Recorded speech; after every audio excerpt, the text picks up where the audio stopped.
မိန်းမ85ယောက်တောင်ယူခဲ့တဲ့ဘာသာရေးခိုင်ချုပ်တယောက်ရဲ့အကြောင်းကိုဒီနေ့ဆရာပြောပြပေးမယ်။ယောက်ျားတယောက်ကမိန်းမ85ယောက်တောင်မှရှိတယ်ဆိုတာဒါမယုံနိုင်စရာကောင်းလွန်းလာတဲ့အဖြစ်တစ်ခုပဲ။အရန်ကမှရှစ်လို့ကြိုက်လို့ယူကြတာမဟုတ်ရတယ်လို့အများအားကြရောက်လာတဲ့အထိလည်းမဟုတ်ခဲ့ဘူး။သူကဘာသာရေးကိုခုထုံလုပ်ပြီးတော့လူပေါင်းများစွာရဲ့ဘဝကိုဖြစ်စီပစ်ခဲ့တဲ့အမေရိကန်ကဘာသာရေးခိုင်ချုပ်ဝါရီဂျက်ဆိုတဲ့သူတယောက်ရဲ့ဖြစ်ရမှအကြောင်းလေးတစ်ခုကိုဒီနေ့ဆရာပြောပြပေးမယ်။ဒီအကြောင်းကိုပြောမယ်ဆိုရင်အရီဇိုနာနဲ့ယူတာရဲ့နယ်စပ်အရန်ဟိုမှာဝေးလံခေါင်းဖျားတဲ့ရွာလေးတစ်ရွာမှာအရှိတီခဲ့ရလို့ပြောရမယ်။အဲ့ဒီမှာ FLDS လို့ခေါ်တဲ့ဂိုင်းခွဲတစ်ခုရှိပြီးတော့ဂိုင်းသားတွေကအပြင်လောကနဲ့လုံးဝထိတွေ့မှုမရှိဘဲနဲ့သူတို့တွေကတိတိကျကျနေထိုင်ကြတဲ့နေရာကြီးတစ်ခုဒီဂိုင်းကိုမူလအုပ်ချုပ်ပြီးတော့ခေါင်းဆောင်နေတဲ့သူရဲ့နာမည်ကတော့ Roland Jeff လို့ခေါ်တယ်။သူတို့ဂိုင်းရဲ့အယူဆမှာဆိုရင်မိန်းမတွေအများကြီးယူနိုင်ရင်ကောင်းကင်ဘုံမှာယာရုကြီးကြီးရမယ်ကောင်းကင်ဘုံမှာပို့ပြီးတော့မြင့်မြင့်မယ်ဆိုတဲ့အစွန်းရောက်တဲ့အယူဆရှိတယ်။2002ခုနှစ်မှာ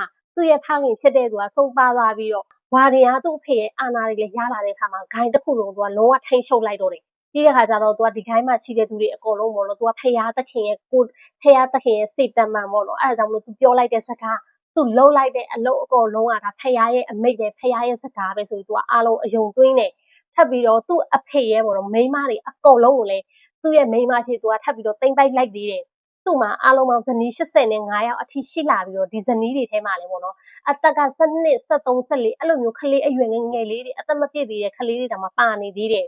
သူကဒီဂိုင်းထဲမှာရှိတဲ့သူ့ရဲ့ဂိုင်းသားတွေရဲ့မိသားစုဝင်တွေပေါ့နော်ဥပမာဆိုရင်သူ့ဂိုင်းထဲကလူတစ်ယောက်မှာမိန်းမရှိမယ်ကလေးတွေရှိမယ်အဲ့ဒါဆိုရင်အဲ့ဒီဂိုင်းသားကိုပေါ့နော်သူကနှိပ်စက်ပြီးတော့ဒီဂိုင်းလေးကသူကနှင်ထုတ်လိုက်တယ်ပြီးတဲ့အခါကျတော့သူ့ရဲ့မိန်းမတွေကလေးတွေသူ့ရဲ့မိန်းမကြီးသူကပြန်ပြီးတော့တိမ့်ပိုက်တာသူကမကြိုက်လို့ရှိရင်တော့တခြားဂိုင်းသားတွေသူကထပ်ပြီးတော့ပေါ့နော်အဲ့ဒီမိန်းမတွေကလေးတွေတော့မှသူကပြန်ပြီးတော့ပေးလိုက်တာပေါ့နော်အဲ့လိုမျိုးပြန်ပြီးတော့ပေးမိန်းမလောက်ခိုင်းတာအဲ့လောက်ထိသူကဒီဂိုင်းတစ်ခုလုံးကိုသူ့ရဲ့စိတ်ကြိုက်သူစိုးမိုးရှယ်လေပြီးတော့သူကမှိုင်းတိုက်ပြီးတော့လုပ်နေတာအဲ့ဒါကိုအဲ့မှာရှိတဲ့သူတွေအကုန်လုံးလည်းသူ့ကိုကြောက်ပြီးတော့ပေါ့နော်ဘယ်သူမှပြန်မတော်လန့်ရဲမလဲသူလုံးတမအားလုံးကခံနေရတာ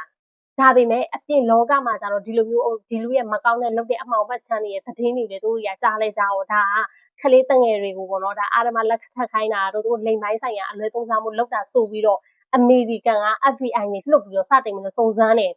2006ခုနှစ်မှာကျတော့ FBI ရဲ့အရန်ကမှာအလိုရှိဆုံးသောတရားခံပြေး10ယောက်ရဲ့စိတ်ရင်းထဲမှာဝါရီဂျက်ကပထမဆုံးသူကပါလာခဲ့တော့တယ်အဲ့တော့သူကဟိုတယ်တွေတို့ဒါမှမဟုတ်တခြားနေရာတွေပေါ့နော်ကားတွေထဲမှာအဲ့လိုမျိုးတနေရာပြီးတနေရာသူကပြောင်းပြီးတော့ပြေးနေတာဒါပေမဲ့2006ခုနှစ်ဩဂုတ်လမှာကျတော့ Las Vegas ရဲ့လမ်းမကြီးရဲ့တနေရာမှာ FBI ရဲ့ဖမ်းဆီးခြင်းကိုခံလိုက်ရတယ်။တရားရုံးနဲ့ရောက်ပြီးတော့အမှုရင်ဆိုင်တဲ့အခါမှာတော့အသက်မပြည့်သေးတဲ့ကလေးငယ်တွေပေါ်မှာသူကျူးလွန်ထားတဲ့တပ်သေးအထောက်အထားတွေကအရင်ကမှခိုင်လုံတဲ့အတွက်ကြောင့်မို့လို့2011ခုနှစ်မှာတရားရုံးကသူ့ကိုတသက်တကြုံပြစ်ဒဏ်အပြင်းနောက်ထပ်အနှစ်20ပါထပ်ပြီးတော့ချမှတ်သေးတယ်။ဆိုလိုတာကတော့ဝါရီဂျက်ဆင်ကသူ့ရဲ့ဘဝတစ်လျှောက်လုံးမှာမတည်မရှင်ထောက်ထဲမှာပဲကုံဆုံးရတော့မယ်ဆိုတဲ့သဘောပဲ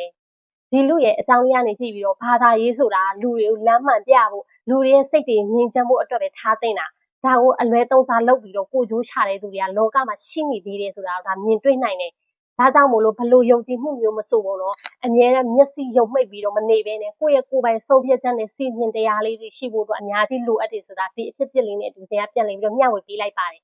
ဒီနေ့အစဉ်ပြောပြပေးတဲ့အကြောင်းအရာလေးကနေပြီးတော့အားလုံးသဘောတူတာလေးတွေရမယ်ကိုယ့်အတွက်အတွေးတစ်ခုခုလေးရမယ်ဆိုရင်တော့ဒီဗီဒီယိုလေးကို like share လေးနဲ့လုပ်ထားပေးခဲ့ကြပါနောက်ထပ်အကြောင်းအရာတွေလေးနဲ့အားလုံးပြန်ဆုံကြပါအောင်ရှင်